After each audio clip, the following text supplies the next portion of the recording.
Hello and welcome to my channel, Boo Snakes and More. For more videos like this, please also watch my other house channel, A&A Snakes and Stuff, or my youngest son's channel, Henny's Toys and Games, or my oldest son's channel, Little Chris 10. Now let's begin. Nobody. Morgan Decard. 2011 to present.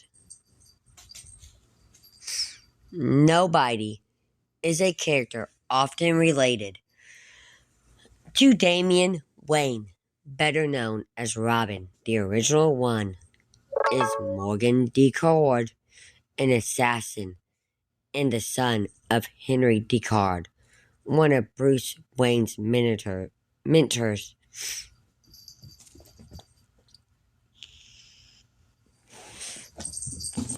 During his time training abroad.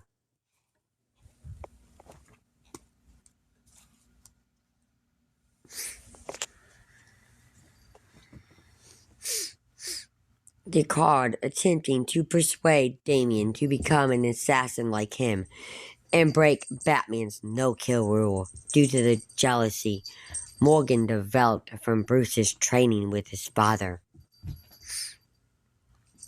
Nobody somewhat succeeded as Damian broke the no-kill rule by killing Nobody himself. Sometime later, Morgan would be succeeded by his own daughter, Maya Decard, the second Nobody, who coincidentally became a close ally of Damian, her father's murderer.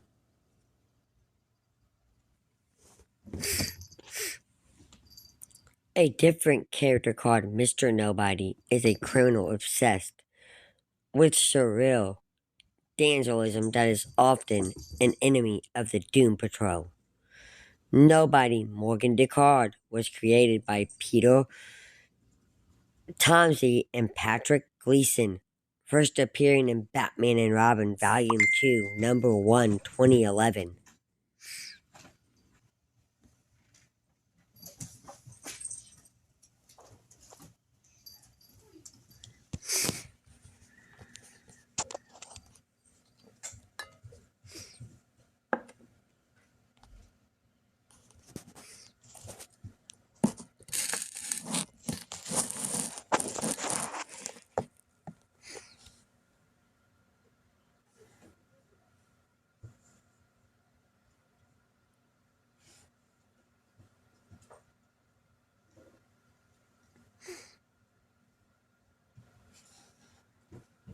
While records show that after the murder of his parents, Bruce Wayne adopted the persona of the Batman, a full scan of the cosmic construct, known as the multiverse, has provided alternate aliases and origins for the Dark Knight.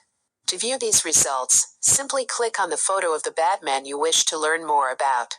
From there you will be briefed and given the chance to view archival footage.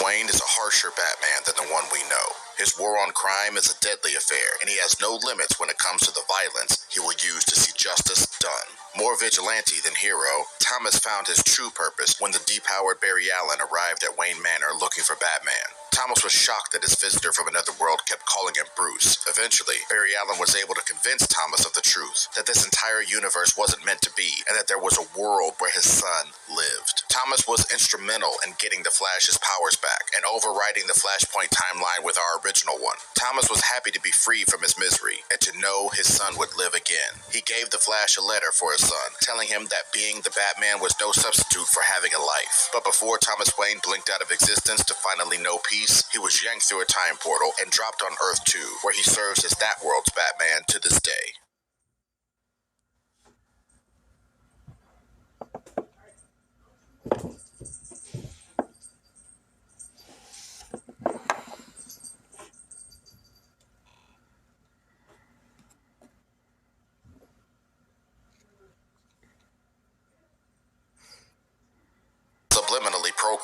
multiple fighting techniques by a process called the system. This was part of his being groomed by an extremist Christian cult to be their warrior and assassin, Azrael. However, during his training in Switzerland, he met the Batman and decided to follow the Dark Knight's example instead. Training to be a vigilante in the style of Batman, he was pressed into service in Gotham during Nightfall. With Batman being run ragged by the residents of Arkham Asylum released by Bane, Jean-Paul first wore the Batman costume in a confrontation with Killer Croc. He was thoroughly embarrassed and decided that a tougher, more violent Batman was needed. When Batman's spine was broken and Jean-Paul became Batman, he brought a violent reign of terror to the criminals of Gotham, kicked Robin out of the Batcave, and began to succumb to the ultra-violent impulses of his programming by the system. When Bruce healed from his wounds and came back to retake the mantle, Jean-Paul wouldn't give it up. Jean-Paul had convinced himself that he was the one true Batman. After a fight through the bowels of Wayne Manor, Batman was finally able to break through the system's programming and save Jean-Paul from madness. He then went back to crime fighting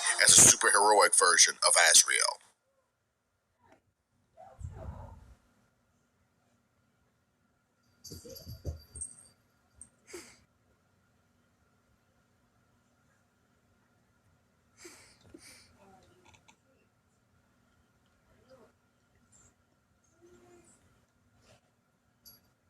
While being Batman, Damian takes up the mantle. But the Gotham he patrols is a harsher, more demanding place than it is in our time. Gotham has an artificial weather system and is plagued by the next generation of Batman's rogues gallery, including Two-Face 2, Max Roboto, and a self-styled demon named Simon Hurt. In fact, Damian seems to believe that he had to sell his soul to this devil to earn demonic healing powers in order to save the city. He coldly murders those who oppose him, as he has seen what happens when you take the threats of Gotham lightly. This puts him at odds with the future police commissioner Barbara Gordon, who blames him for getting Dick Grayson killed. One of his most important exploits as the Caped Crusader was saving the life of an infant Terry McGinnis, who would later, in this dark future, be trained to be the next Batman by Damian Wayne himself.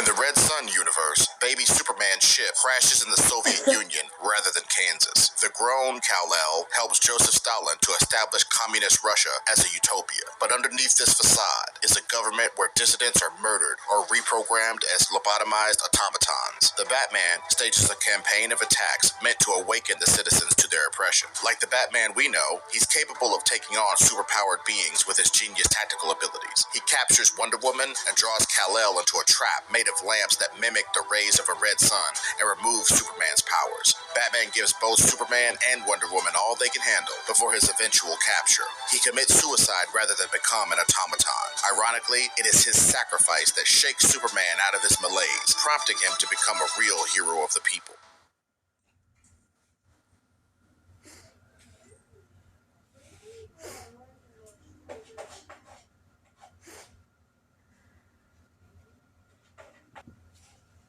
Bruce Wayne didn't die at the hands of the Joker, but he did lose his memory of his previous life and the skills that made him Batman. While he is incapacitated, Jim Gordon was pressed into service by Powers International, a conglomerate who partnered with the Gotham PD. They wanted an entire police force of Batman as their own private army. Gordon decided to be the first one of these new officers, and through Powers International, Gordon got new training, muscular implants, and a cybernetic armor system called Wiki. With these tools at his disposal, he became the Batman. His Joker, during his tenure as Batman, was a superpower broker named Mr. Bloom. Bloom possessed seeds which could grant Gotham's underworld a vast array of superpowers before inevitably killing them. Each time he empowered someone, he got stronger and added to a massive manifestation of energy at the heart of Gotham. Alfred, who had kept Bruce safe by hiding his past as the Batman, was forced to reawaken Bruce's repressed memories. Mr. Bloom was on the verge of defeating Jim Gordon and destroying Gotham when the revived original Batman returned in his own armored suit. Together, as Batman, Bruce and Jim defeated Bloom, and Gotham got its original hero back.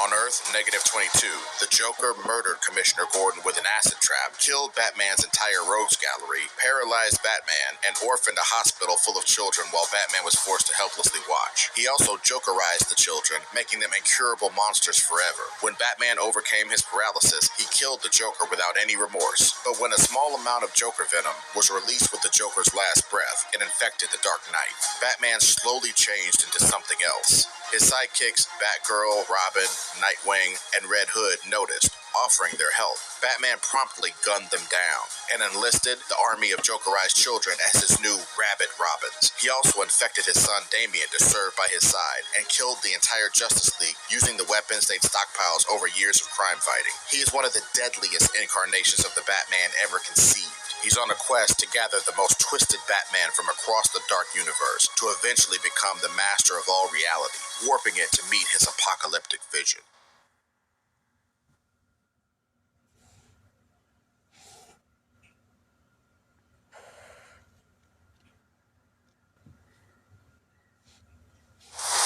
Years after the last sighting of Batman, there are echoes of Bruce Wayne's war on crime in the form of a street gang called the Jokers. When Terry is chased by the Jokers into the seemingly abandoned Wayne Manor, he encounters Bruce Wayne, who helps him to drive the gang away. Terry begins training with Bruce and earning his trust. He learns that Wayne gave up being Batman after an embarrassing incident when Bruce needed a gun to protect himself. Terry shows Bruce he's only a useless old man if he chooses to be. Terry, in Batman's high-tech suit, takes on the next generation of Gotham's crime, including a resurrected Joker using Tim Drake's body and the original Joker's DNA. With Bruce as his eyes and ears, offering him much-needed tactical advice and the benefit of his years of experience, Terry truly becomes a Batman beyond.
For an extreme time, and Darkclaw is emblematic of the era. Spawned in a rare crossover event between Marvel and DC called the Amalgam Universe, Darkclaw struck a chord with readers. He was literally cool on cool and cut to the heart of each character's appeal. The product of childhood tragedy and the Weapon X program, he traveled the world acquiring a vast array of skills before deciding that New Gotham would be the best place to stage his crusade on crime. The Amalgam Universe allowed many clever mashups in Darkclaw's supporting cast and rogues gallery, like his sidekick Sparrow, a combination of Marvel's Jubilee and DC's Robin, while his enemy, the Hyena, was a hybrid of Sabretooth and the Joker. We're glad Marvel and DC slashed through the corporate red tape to give us this once-in-a-lifetime interpretation of Batman.